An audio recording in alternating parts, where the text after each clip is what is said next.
Assalamualaikum warahmatullahi wabarakatuh. Santri yang dirahmati Allah Subhanahu wa taala, alhamdulillah pada hari ini Ustaz bisa bertemu dengan kalian melalui media sosial. Untuk kesempatan pagi hari ini, pertama Ustaz mendoakan kalian semoga senantiasa dalam keadaan sehat. Dan yang kedua, semoga selalu beribadah kepada Allah dan bisa melakukan segala sesuatu yang bermanfaat di rumah. Anak-anakku sekalian kelas 4 yang dirahmati Allah, pagi hari ini Ustaz ingin menjelaskan tentang materi sejarah kebudayaan Islam, yaitu pada bab periode perkembangan Islam pada masa Khulafaur Rasyidin. Anak-anak, Khulafaur Rasyidin adalah masa setelah wafatnya Rasulullah SAW. Itu diantaranya bahwa Khulafaur Rasyidin memiliki 4 khalifah. Yang pertama adalah Sayyidina Abu Bakar As-Siddiq, yang kedua Sayyidina Umar bin Khattab, yang ketiga Utsman bin Affan, dan yang keempat Ali bin Abi Thalib radhiyallahu anhu. Untuk selanjutnya, Ustaz ingin menjelaskan tentang pengertian daripada Khulafaur Rasyidin. Khulafaur Rasyidin berasal dari 2 kata bahasa Arab. Pertama, khulafa itu adalah jamak dari khalifah, yang artinya itu bisa menjadi pemimpin, dan jamaknya adalah khulafa, para pemimpin. Tetapi secara bahasa bahwa khalifah di sini artinya adalah menggantikan, sebagai pengganti, ya. Sedangkan ar-rasyidin itu yang diberi petunjuk. Jadi para pemimpin yang diberi petunjuk itulah yang disebut dengan khulafaur rasyidin. Menurut bahasa, khilafah itu atau khalifah itu artinya adalah pengganti atau menempati tempatnya. Sedangkan menurut istilah artinya adalah sebuah gelar yang diberikan untuk orang yang memimpin umat Islam setelah wafatnya Rasulullah SAW. Itu makna pengertian daripada Khulafaur Rasyidin. Kemudian selanjutnya kita akan membahas tentang bagaimana kepemimpinan Abu Bakar As-Siddiq, Umar bin Khattab, Utsman bin Affan, dan Ali bin Abi Thalib setelah wafatnya Rasulullah SAW. Pertama adalah kita akan membahas tentang biografi Abu Bakar As-Siddiq. Abu Bakar As-Siddiq menjadi khalifah pada tahun 632 sampai 634 Masehi, hanya sekitar 2 tahun lebih. Nah, ini kita akan melihat Abu Bakar As-Siddiq, ya. Nama aslinya adalah sebenarnya bukan Abu Bakar As-Siddiq. Nama aslinya adalah Abdullah bin Abi Quhafah. Ingat ya anak-anakku bahwa nama asli daripada Abu Bakar As-Siddiq adalah Abdullah bin Abi Quhafah. Kenapa disebut Abu Bakar As-Siddiq? Abu Bakar itu kalau kita mengacu kepada bahasa Arab, Bakar itu kadang-kadang sobahul bakir, berarti pagi buta tuh. Ya, jadi kenapa dijuluki Abu Bakar As-Siddiq? Karena Abu Bakar adalah artinya sebelum orang lain mempercayai apa yang disampaikan oleh Rasulullah, ini Abdullah bin Abi Quhafah selalu percaya kepada Rasul. Dari awal ketika Rasul itu menyampaikan selalu bahwa Abu Bakar itu senantiasa membenarkan apa yang dikatakan Rasul. Maka kata Bakar itu adalah pagi buta, orang belum bangun dia bangun. Nah, Bakar itu artinya orang belum percaya, orang belum membenarkan, tapi Abu Bakar ini sudah membenarkan. Maka Bakar itulah artinya seperti itu. Jadi mendapat julukan Bakar. Kemudian As-Siddiq itu adalah orang yang selalu membenarkan. selalu membenarkan apa yang disampaikan oleh Rasulullah. Beliau lahir tahun 573 Masehi, ya. 573 Masehi. Ayahnya bernama Abu Quhafa dan ibunya bernama Ummul Khair Salmah, ya, Ummul Khair Salmah.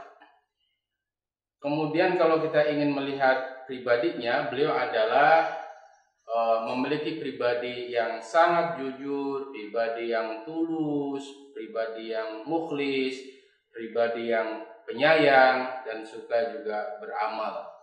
Ya, buktinya adalah bahwa ketika Bilal sebagai budak daripada Abu Jahal itu kemudian disiksa dan kemudian dibeli oleh Abu Bakar dan kemudian dimerdekakan. Kemudian kalau dari kalangan dewasa bahwa Abu Bakar adalah seorang yang pertama masuk Islam dari kaum laki-laki di kalangan orang-orang laki-laki dewasa. Beliau menemani hijrah Rasulullah dan bersembunyi di Gua Sur selama 3 hari, dan peristiwa ini diabadikan di dalam Al-Quran. Kalau kita mau melihat cerita kisah daripada Nabi bersama Abu Bakar ketika dikejar oleh orang kafir, ya, di Gua Sur itu bisa dilihat di dalam surah At-Taubah, ya. Di dalam surah At-Taubah itu bagaimana luar biasa peristiwa itu diabadikan di dalam Al-Quran. Nah, terus kemudian Abu Bakar ditugaskan oleh Rasulullah menjadi imam sholat menjelang wafatnya. Nah, ini adalah biografi atau profil daripada Sayyidina Abu Bakar As-Siddiq. Kemudian kita mengacu kepada proses pemilihan Khalifah Abu Bakar As-Siddiq sebagai pemimpin, sebagai salah satu Khulafaur Rasyidin, pemimpin yang diberi petunjuk oleh Allah. Pertama, ketika wafatnya Rasulullah ini dalam kondisi bingung mereka, siapa kira-kira pengganti Rasulullah. Kemudian di situ ada kaum Ansor dan di situ kaum Muhajirin. Mereka masing-masing mengklaim bahwa yang paling berhak untuk menggantikan Rasulullah adalah dari kalangan Ansor, dari kaum Ansor, dari kaum Muhajirin, dari kalangan kaum Muhajirin. Sehingga saat itulah kemudian berdebat. Akhirnya kemudian di antara mereka saling mengutus sebuah calon, ya, seorang calon untuk dijadikan pemimpin. Nah, di antaranya adalah bahwa yang mengajukan dari kaum Ansor adalah Sa'id bin Ubaidah, dan dari kaum Muhajirin Abu Ubaidah dan Umar bin Khattab itu. Jadi saya ulangi, dari kaum Ansor yang mencalonkan diri untuk pengganti Rasulullah adalah Sa'id bin Ubaidah, dan dari Muhajirin adalah Abu Ubaidah dan Umar bin Khattab. Kemudian setelah itu Umar bin Khattab mengusulkan agar Abu Bakar, ya, menjadi khalifah. Kenapa? Karena memang yang paling sangat masuk akal dan yang paling perjuangannya luar biasa adalah Abu Bakar. Setelah Umar bin Khattab menyampaikan hal itu, kemudian disepakati oleh para sahabat, dan alhamdulillah terpilihlah Abu Bakar As-Siddiq sebagai khalifah pertama setelah wafatnya Rasulullah SAW. Jadi khalifah yang pertama adalah Abu Bakar As-Siddiq setelah melalui forum musyawarah yang secara demokratis. Kemudian kedua, kebijakannya dalam memimpin, Khalifah Abu Bakar memiliki banyak prestasi, di antaranya memerangi pengingkar bayar zakat. Orang-orang yang nggak bayar zakat, perangi, habisin nama Abu Bakar As-Siddiq. Kemudian siapa saja yang mengaku nabi, mereka libas, mereka perangi, ya. Di antaranya adalah Musailamah Al-Kadzab dan kaum Riddah, kaum yang menolak atau kembali kepada Islam. Artinya dia keluar dari Islam dan mengaku bahwa tidak lagi zakat digelontorkan ketika pada masa para sahabat. Kemudian menaklukkan Persia dan Romawi, Nah, pada masa Abu Bakar juga bahwa mulai penulisan Al-Quran itu sudah dimulai tapi belum dimushafkan. Baru ada yang di kulit unta, di pelepah kurma dan lain sebagainya. Itu pengumpulan penulisan Al-Quran itu pada masa Abu Bakar As-Siddiq. Keutamaannya seperti tadi yang Ustaz sampaikan, ya, bahwa keutamaan Abu Bakar bertemu nasabnya dengan Rasulullah pada kakeknya, yakni Murrah bin Ka'ab bin Lu'ay. Murrah bin Ka'ab bin Lu'ay. Kemudian beliau mendapatkan gelar Al-Atiq. Apa itu gelar Al-Atiq? Artinya beliau adalah orang yang dibebaskan dari api neraka. Al-Atiq artinya dibebaskan dari api neraka. Padahal kita sangat kenal sekali itu seperti beliau, ya. Kemudian gelar As-Siddiq yang selalu membenarkan perkataan Rasul. Kemudian yang keempat, manusia termulia setelah Rasul. Dan yang kelima, sahabat setia Rasulullah SAW. Itu pada masa Khalifah Abu Bakar As-Siddiq. Kemudian selanjutnya kita akan pembahasan yang kedua adalah pada masa Umar bin Khattab sebagai Khalifah yang kedua. Setelah Abu Bakar meninggal, maka Umar bin Khattab telah sebagai penggantinya. Ini ada dua perbedaan cara pemilihan ketika masa Abu Bakar menjadi khalifah dan Umar bin Khattab menjadi khalifah. Ini pemilihannya berbeda. Yang kedua bahwa ketika pemilihan Umar bin Khattab ini saat itu Abu Bakar As-Siddiq dalam kondisi sakit. Tetapi Abu Bakar As-Siddiq melihat bahwa kalau seandainya terjadi pemilihan secara langsung, maka yang dikhawatirkan adalah adanya kelemahan-kelemahan di umat Islam. Maka saat itu Abu Bakar As-Siddiq menginginkan membuat sebuah formatur kepemimpinan, sebuah formatur untuk memilih pemimpin siapa yang layak untuk menjadi pemimpin. Nah, saat itulah kemudian Abu Bakar As-Siddiq meminta kepada para sahabat, meminta kepada para sahabat untuk berkumpul, di antaranya Abdurrahman bin Auf dan sahabat-sahabat kemudian memutuskan supaya agar memilih. Saat itulah kemudian Abu Bakar minta kepada para formatur bahwa yang layak untuk menjadi khalifah yang kedua adalah Umar bin Khattab. Nah, itu cara pemilihan Umar bin Khattab menjadi khalifah. Langsung kepada prestasinya. Prestasi Umar bin Khattab ketika beliau menjadi pemimpin, di antaranya adalah bahwa meneruskan perjuangan Umar bin Khattab, Abu Bakar As-Siddiq. Kebijakannya adalah memperluas wilayah Islam. Maka saat Umar bin Khattab menjadi khalifah sangat luas perkembangan umat Islam. Kemudian kedua, membangun sistem pemerintahan, dan yang ketiga mendirikan Baitul Mal.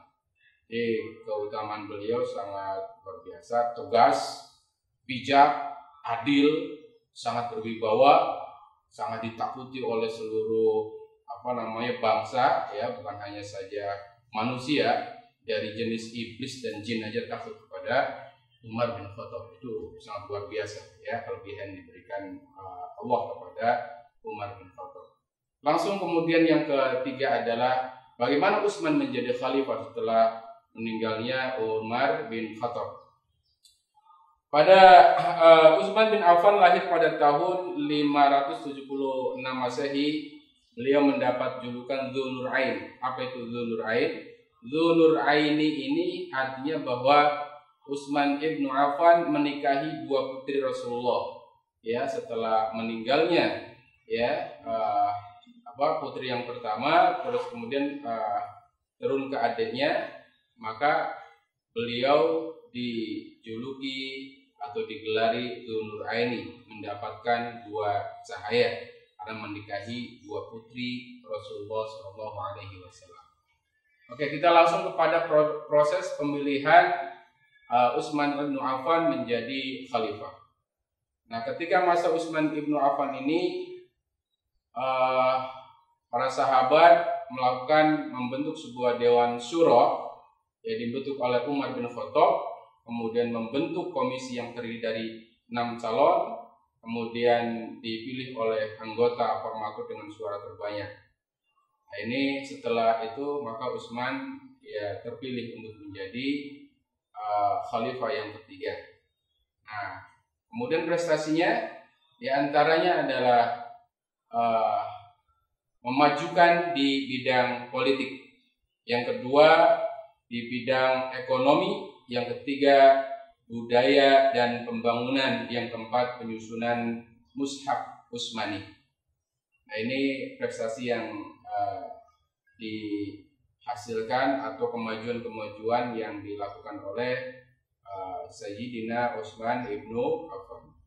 Nah, untuk pribadinya, sifat-sifatnya bahwa beliau adalah seorang yang penyabar, beliau adalah seorang yang sangat lembut, beliau sangat pemalu, dan kemudian beliau adalah yang kita tidak ragu lagi tentang kedermawannya atau pemurahnya, bahwa Utsman bin Affan hartanya habis diperjuangkan untuk perjuangan umat, perjuangan dalam menegakkan umat Islam menjadi umat yang memiliki rahmat bagi seluruh alam. Kemudian yang terakhir adalah pemilihan Ali bin Abi Thalib sebagai khalifah. Beliau lahir pada tahun 600 Masehi, ya. 600 Masehi. Nama sebelumnya adalah bahwa nama Sayyidina Ali sebelumnya adalah namanya Haidar. Apa itu Haidar? Artinya singa, ya. Jadi sebelum diganti dengan nama Ali, itu beliau namanya Haidar yang diberikan oleh ibunya. Kemudian Ali bin Abi Thalib dibaiat setelah Utsman bin Affan terbunuh. Ya, setelah Utsman ibnu Affan terbunuh, nah ini Sayyidina Ali langsung dibaiat oleh sebagian kaum muslimin untuk menjadi khalifah. Padahal Sayyidina Ali sendiri tidak mau, tetapi karena sokongan, dukungan dari sahabat semua bahwa yang layak untuk menjadi khalifah setelah Utsman adalah Ali, maka saat itulah kemudian Ali bin Abi Thalib menjadi khalifah yang keempat. Namun dalam perjalanannya sangat banyak sekali berkendala-kendala, karena sebagian kelompok dari Muawiyah bin Abi Sufyan tidak mengakui kepemimpinan Ali bin Abi Thalib.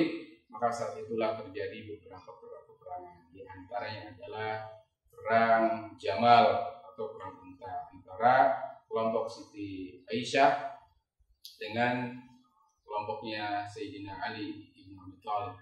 Setelah itu ada perang Siffin.